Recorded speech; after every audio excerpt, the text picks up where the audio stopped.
सुप्रभात बच्चों। आज मैं आपको कृतिका का पाठ 2 जॉर्ज पंचम की नाक पढ़ाने जा रही हूँ।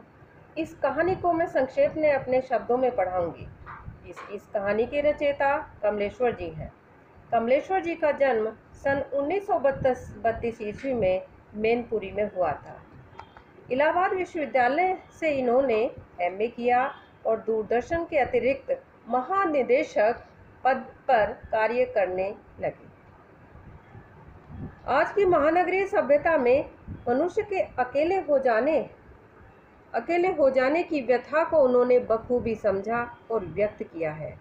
साहित्य अकादमी पुरस्कार से पुरस्कृत कमलेश्वर जी को भारत सरकार ने पद्म भूषण की उपाधि से सम्मानित किया। वे नई कहानी आंदोलन के अगुवा रहे। इनकी प्रमुख रचनाएं राजा निर्बंसिया, खोई हुई दिशाएं, 16 छतों वाला घर, जिंदा मुर्दे, कहानी संग्रह है, वही बात, आगामी अतीत, डाक बंगला, काली आंधी और कितने पाकिस्तान उपन्यास हैं। आत्मकथा, यात्रा वृतांत और संस्मरण भी लिखे हैं। कमलेश्वर जी ने अनेक हिंदी फिल्मों एवं टीवी धारावाहिकों की पटकथा को भी लिखा है। इनकी मृत्यु सन 27 जनवरी 2007 में हुई। अब कहानी आरंभ करते हैं। हमारे समाज में नाक मान सम्मान का प्रतीक माना जाता है। प्रस्तुत कहानी में उस समय की भारतीय सरकार की मानसिकता व्यक्त की गई है। वर्षों से हम जिनके गुलाम रहे, उन अंग्रेजों के भारत से चले जाने पर भी हमारी मानसिकता परतंत्रता की बनी हुई है। ब्रिटेन की ठसक इतनी कि वहाँ की रानी एलिजाबेथ के आने पर अपने काम काज छोड़कर उनके आगमन की तैयारी और स्वागत में संपूर्ण सरकारी तंत्र लग जाता है और जॉर्ज पंचम की टूटी नाक लगाने के लिए अपनी नाक कटाने को तत्पर तक हो जाता है। इस प्रकार यह व्यंग्य प्रधान कहानी है और यह सरकारी तंत्र की मानसिकता को दर्शाती हुई। पाठ का सार इस प्रकार है। एक बार इंग्लैंड की रानी एलिजाबेथ द्वितीय अपने पति के साथ पाकिस्तान, नेपाल और भारत के दौरे के लिए रवाना होने वाली थी। इंग्लैंड के समाचार पत्रों में रानी के नौकरों, बावर्चियों, अंगरक्षकों से संबंधित छपी विस्तृत जानकारियां भारत के समाचार पत्रों में छपने लगी। रानी की यात्रा को लेकर उनके दर्जी की चिंता खबर भी पढ़ी गई। रानी का आगमन दिल्ली में होना था, इसलिए सड़कें सुधरने लगीं, इमारतें सजने लगीं।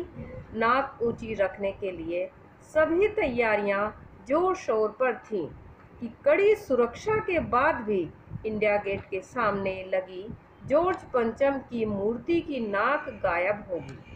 विदेशी मेहमानों के आगमन पर विदेशी सम्राट की नाक न होने से भारत की नाक नहीं बच सकती थी।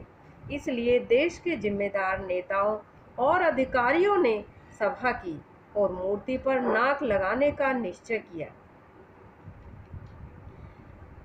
एक गरीब मूर्तिकार ने अपनी गरीबी दूर करने के लिए हिम्मत करके अवसर का लाभ उठाना चाहा। उसने सभा में पुरातत्व विभाग की फाइलों से जॉर्ज पंचम की मूर्ति जैसा पत्थर ढूंढवाया, परंतु फाइलों में कुछ नहीं मिला। फिर सभा की गई। उसमें उसने देश के पहाड़ों, खानों के पत्थरों से मूर्ति के पत्थर को मिलाकर देखने का निश्चय किया। नेताओं और अधिकारियों को हिम्मत मिली, परंतु मूर्तिकार को अपने पूरे प्रयास के बाद वैसा पत्थर नहीं मिला। इस बार मूर्तिकार ने सभा को गुप्त बनाते हुए सुझाव रखा कि अखबारों को दूर रखा जाए। देश के महापुरुषों की मूर्तियों की नाकों के नाप लिए जब ठीक आने पर उतार कर लगा दी जाए। यहाँ देखिए अपने देश के ही नागरिकों की कैसी मानसिकता है। घबराहट के बाद भी सदस्यों सहित सभापति ने मूर्तिकार को अनुमति दे दी, परंतु दुर्भाग्य से पूरे देश के महापुरुषों की मूर्तियों के साथ सन 1942 के आंदोलन में बिहार सचिवालय के सामने शहीद हुए बच्चों की मूर्तियों की नाकें भी जॉर्ज पंचम की नाक से बड़ी निकली। रानी के आगमन का समय करीब था। फिर की गई बैठक में अधिकारियों और नेताओं की हड़बड़ाहट देखकर मूर्तिकार ने देश की नाक बचाने के लिए 40 करोड़ आबादी वाले भारत के एक नागरिक की जीवित नाक को लगाने का रास्ता सुझाया।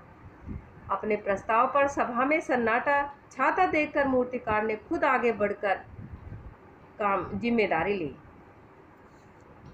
उस पर रंग अब जॉर्ज पंचम की मूर्ति साफ की गई, उस पर रंग किया गया। अखबार वालों को खबर दी गई कि जॉर्ज की मूर्ति की नाक का समस्या का हल निकल आया है। नाक लगने लगी।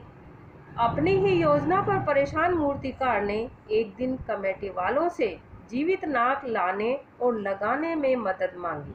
कमेटी वालों ने मूर्ति के आसपास बने तालाब की सफाई करके ताज़ा पानी भरा और अगले दिन मूर्तिकार ने मूर्ति पर नाक फिट कर दी। लोगों ने जॉर्ज पंचम की मूर्ति पर जिंदा जैसी नाक दिखाई देने वाली नाक देखी। मूर्तिकार के साथ सभी खुश हुए कि समय से पहले ही देश की नाक बचाकर नाक ऊपर रखने का इंतजाम हो गया। अखबार वालों ने उस दिन किसी के अभिनंदन, स्वागत समारोह या उद्घाटन की न तो खबर छापी और न ही फोटो। केवल मनुष्य की तरह दिखाई देने वाली जॉर्ज पंचम को की लगी नाक की खबर छापकर नाक रहित हुए भारत की असलियत का उद्घाटन किया। अब यहाँ हमारे देश वासियों की मानसिकता और सरकारी तंत्र की भ्रष्टता पर प्रकाश डाला गया है। तो बच्चों, अब मुझे आशा है कि आपको यह वीडियो पसंद आई होगी और इस वीडियो को संक्षेप में अपने शब्दों में वर्णन किया गया है।